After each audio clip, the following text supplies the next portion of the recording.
Hi guys, welcome back to the channel. My name is Dave, and today I want to talk about the poor man's covered call because I get asked about this one a lot. So I figured I should finally address it. And I get it. It's less capital intensive because my normal videos are about selling puts and calls, and I say, oh, first buy 100 shares of SPY. It's $38,000. And people look and they blink and then they go, I'd rather have my car. And I get it. It's very expensive. So a poor man's covered call is going to allow you to buy a call that's kind of act as if you own 100 shares. So you can jump into a covered call for much less. Like for example, SPY, you could buy a LEAPS option out about a year for about $8,000. It would probably be suitable for what we're talking about. That's a lot less than $38,000. So today I want to cover the poor man's covered call, how you set this up, how you might utilize it, pluses and minuses, and of course those what if this happens. So we'll cover all that. If that is what you're looking for, please stick around. Whoop.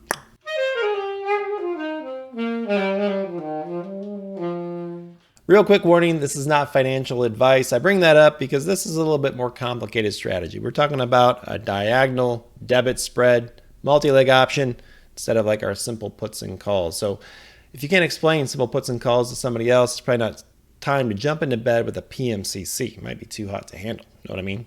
So that's your warning. So first let's talk about the setup for a poor man's covered call. Now the first thing you want to do is you want to identify your stock, and then you're going to go out there and you're going to buy a deep in the money call option with a long expiration, giving yourself plenty of time. And this is going to act as if we own these shares.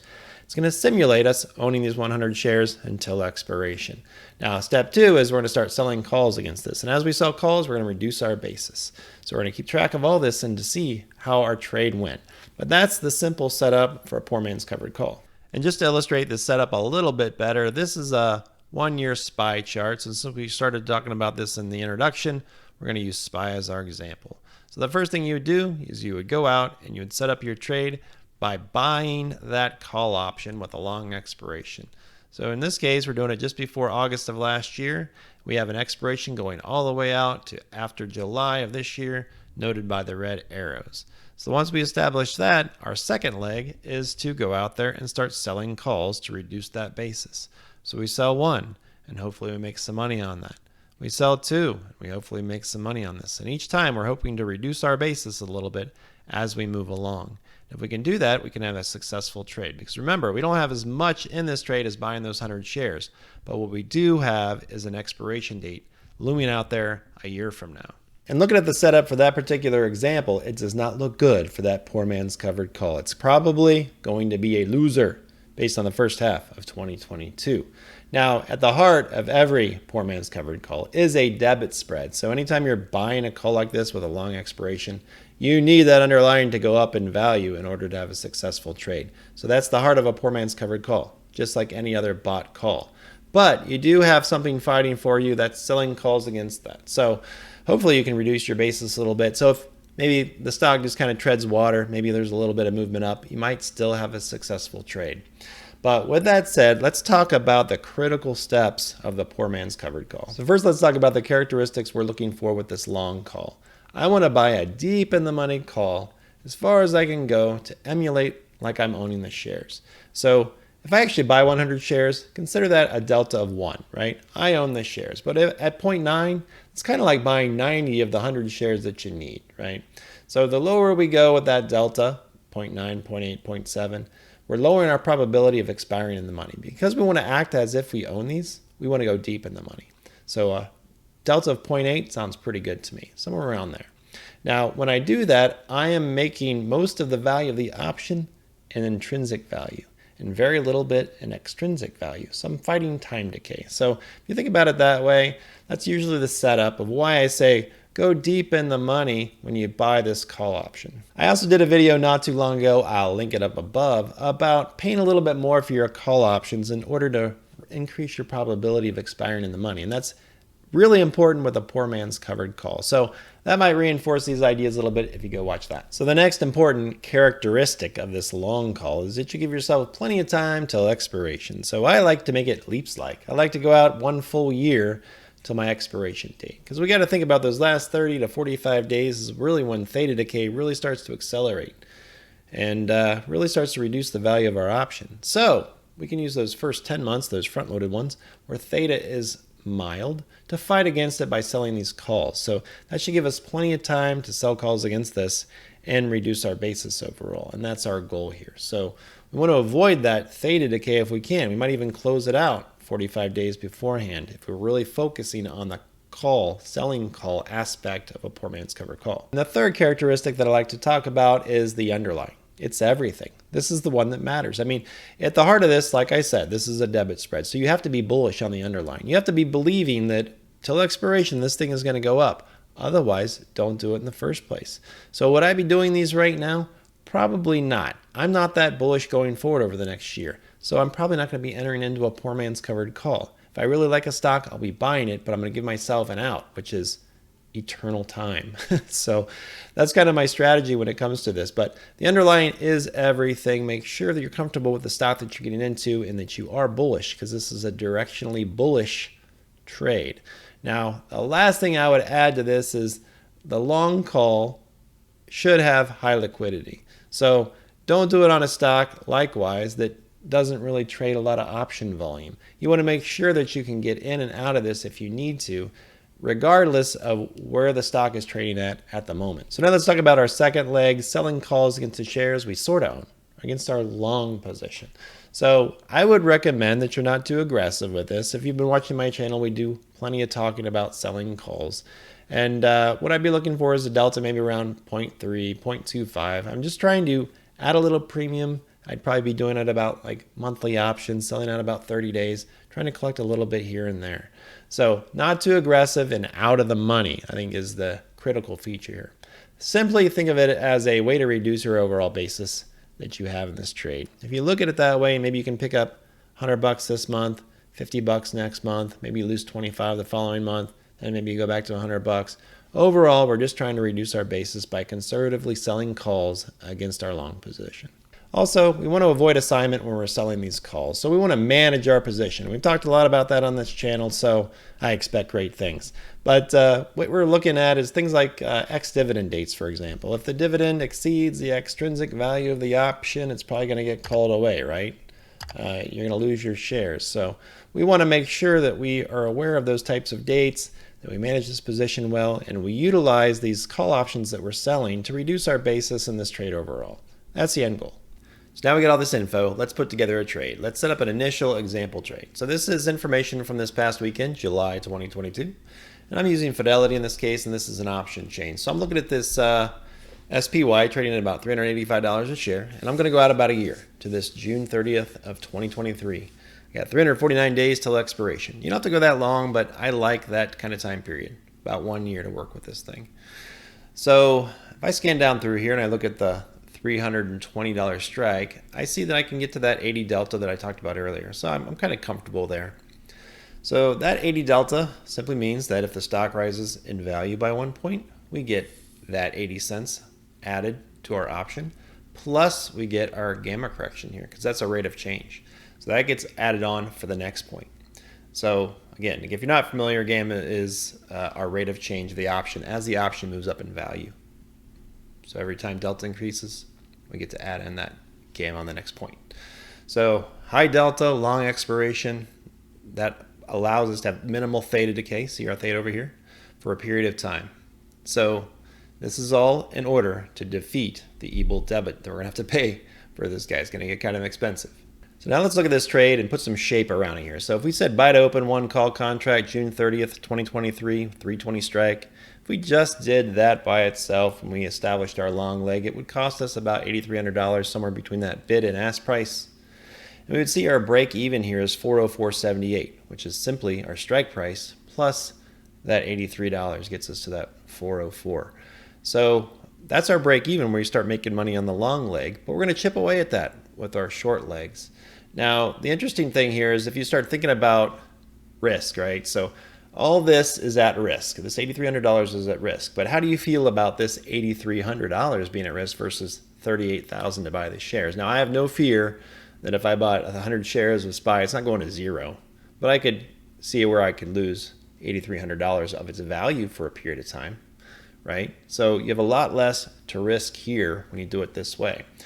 So that's our break even, and we're so deep in the money here that do you feel like at 320 we have a pretty good chance of this expiring somewhere in the money, right? We've established our delta about 80, so we have about an 80% chance in theory that this will expire in the money.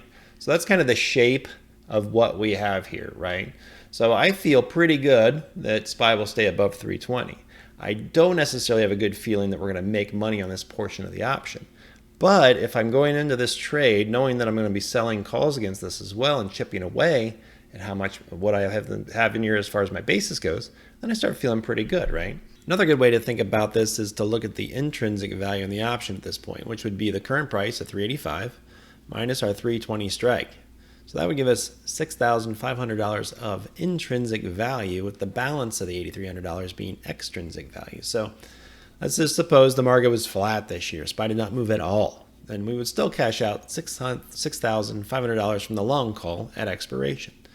So if we think about our cost of $8,300 minus that $6,500 of intrinsic value, we would have $1,800 of extrinsic value that we need to overcome with our short calls during the course of this year. So again, just trying to put framework around it, but if we make 10 trades in the course of the year, we need to average about 180 in profit per trade to break even. Now, a lot of things have to go right, but again, just putting some framework around this trade. So let's add this to our shopping cart and look at that first short call. Same deal. Let's look over our option chain and find something that we can use to chip away at our overall basis. So let's pick out that first trade. I'm looking for something with a good chance of success. I just want to stuff money in my pockets now. So I'm looking down here and I see this, this is out 26 days, August 12th expiration. I scan down, look at my strikes. I'm going to this $400 strike. I like round numbers. So if we slide over here, we see a delta of 25. So that essentially says 3 out of 4 times for the seller, from the seller standpoint, this should expire out of the money, which is what we want. We want simplicity. We want to pick up some dollars here and there. You could even slide down to like this 1841, 18% chance, right? This 404 strike. Well, let's go with the 400 for our example. And you can also notice some other things here. Keep noticing your gamma, how much higher it is here. Notice that the theta is almost 3 times of what it is for that long call option that was out a year versus this short call option. So theta, much bigger factor at this point. So that looks pretty good to me. So now let's set up that short leg on Fidelity. And here we would be selling to open one call contract, August 12th, $400 strike.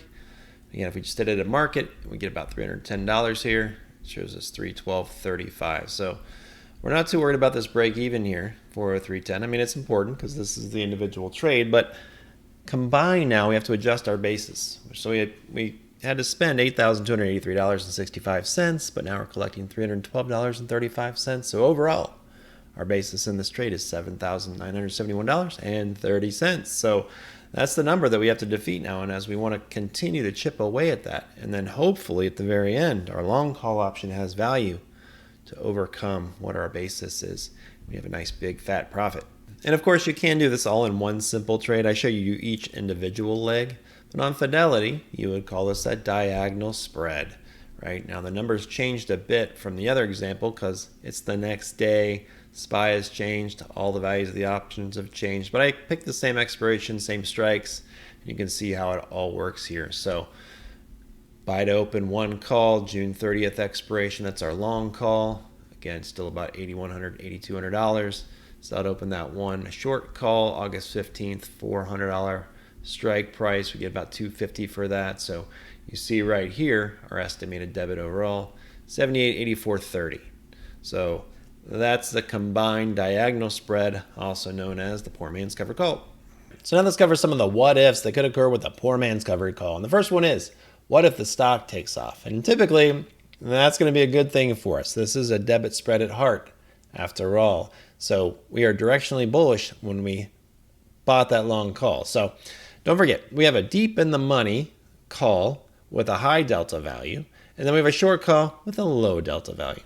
So as this thing starts to go up and to the right, increasing in value, that long call is going to kick the butt of that short call, and you're going to make money. And that's what we really want to do. So we're hoping for that kind of scenario. And we can always close out our long call and get out of the way of a runaway freight train if we're lucky enough to jump into a trade like that. And hopefully we make lots of money in the long run. What if number 2? What if the stock tanks? Well, this is bad for us. Again, we're directionally bullish, and this is a bearish scenario. The only advantage that you have is on your short call, you're going to be able to close that out for virtually nothing. You'll keep your $100, but the problem is your value in your long call has really collapsed, and you've probably lost a lot of value, and you're probably going to lose in the long run. Well, there's no probably. You're going to lose. So we do not want that scenario to occur. Again, this is directionally bullish. We're just trying to hedge by selling these calls against it.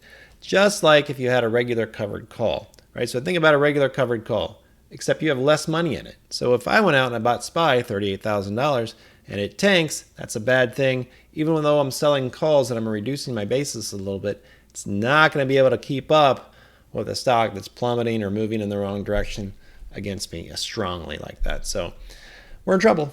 So next what if is about what if I get assigned on that short leg? Well, if you do get assigned, let's say because you weren't aware of that ex-dividend date and there's not much extrinsic value in there, so they want to take that dividend from you and they call away your shares. Now you're like, what do I do? Well, in this case, please be aware of how your brokerage handles it. With Fidelity, if I have shares in my account, they're going to pull those out of that account, ship them off. But if I have just a long leg like that I've sold, they shouldn't exercise that option unless they talk to me first. So in that case, I'll probably just settle up and close it out and start over fresh, depending on the situation, right? Because if the stock does take off, you might have already made money in this poor man's covered call anyway. It might be time to shut it down. So you just kind of want to look and see how you want to handle it at that point. But please be aware of how your brokerage handles it so that you know that if you do get assigned, you're going to know what to do. So that would be my suggestion is give them a call, read the literature so you're aware. So those are the basics of the poor man's covered call. Now, it's not my favorite strategy. I don't think there's a debit strategy that you'll ever get me to say is my favorite. That's why I prefer to buy the shares and then sell the call like a typical covered call. But I do understand that it's very cost prohibitive to do that. So I like that it's out there and available. And sometimes one of the wonderful things about it is if you're not so sure about the underlying and how you feel about it, it's going to allow you to put a lot less money into the trade overall. So you have less money at risk. So if that's the scenario, I completely get it. Now, if you have any questions on any of this, please ask down below. I'll try to bring you an example in the future of a poor man's covered call that's live. Don't have one at the moment. But again, any questions down below? Appreciate you watching. Have a great night. Take care.